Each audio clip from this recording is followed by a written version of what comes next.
আসসালামু আলাইকুম বন্ধুরা, সবাই কেমন আছেন? আজকে প্রতিদিনের মতো ইনশাআল্লাহ মাঠের দিকে চলে আসলাম একটু দেখার জন্যে।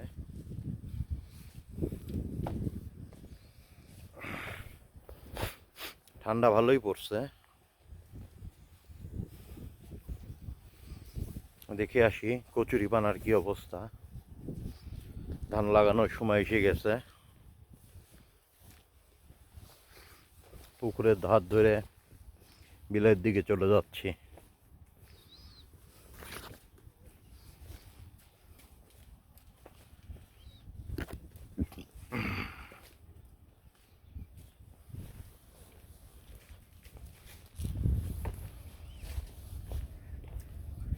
রাইতে মনে হয় এসব জায়গা মনে হয় বক বসে থাকে, তাই না? এসব গাছে যে এদিকে করছে, এই যে এদিকে চারিদিকে বক থাকে। মাছের খাবার ভিজায় দেওয়া আছে এখানে।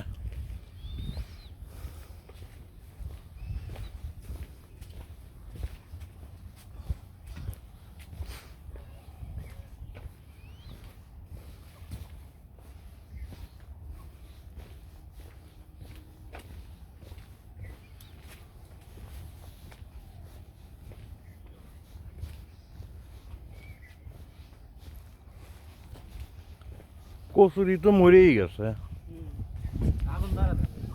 হুম,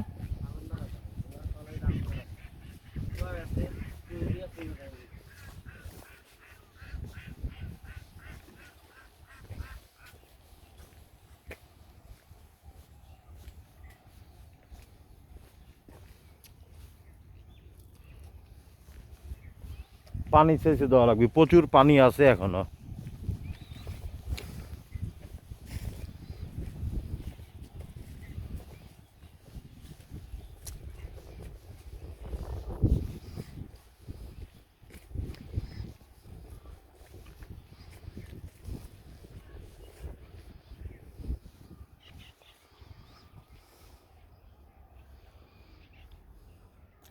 হাঁসগুলা কার? আচ্ছা, ওই দিক কি ঘাস কি সব মরে গেছে নাকি? ঘাস লাগানো হয়েছিল যে মরে গেছে না? না মরবে না কখনো।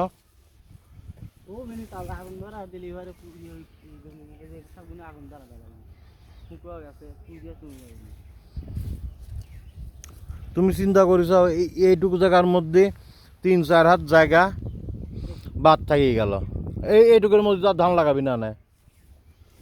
পুরা দিলি আর কমে যাবে না, তো পানি কিনা দিবি খাই গেলে এই থাক।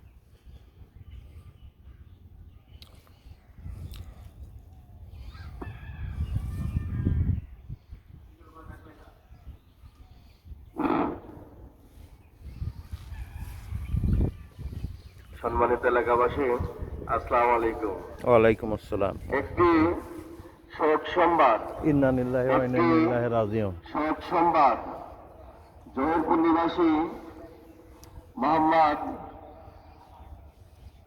মোহাম্মদ তুরাব আলীর স্ত্রী অর্থাৎ সুরাফের আম্মা আজ সকাল 6টা 45 ইন্তেকাল করিয়াছেন। ইন্না লিল্লাহি ওয়া ইন্না ইলাইহি রাজিউন। মরহুমার জানাজার নামাজ আজকে বাদ জহিরপুর ঈদগাহ মাঠ প্রাঙ্গণে অনুষ্ঠিত হবে।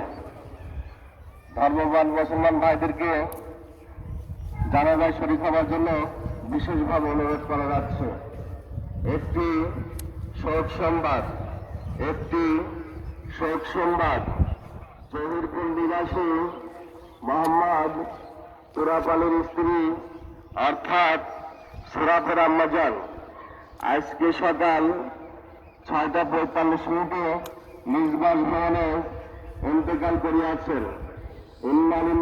আমরা এই বিলের ভিতরে ধান লাগাবো, প্রতি বছরই লাগানো হয়, তবে এই জায়গাটা ধানটা খুব ভালো হয়।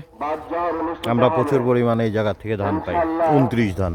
আপনারা সবাই জানাজার নামাজে শরীক হবেন। আসসালামু আলাইকুম। যে পানিগুলো দেখা যাচ্ছে এই পানিগুলো ইনশাল্লাহ আমরা সেচে ফেলবো শ্যালো মেশিন দিয়ে। পাশে যে পুকুরগুলো আছে এই পুকুরে দিয়ে দেবো পানিগুলা, তাহলে আমাদের জমিটা রেডি হয়ে যাবে ইনশাল্লাহ।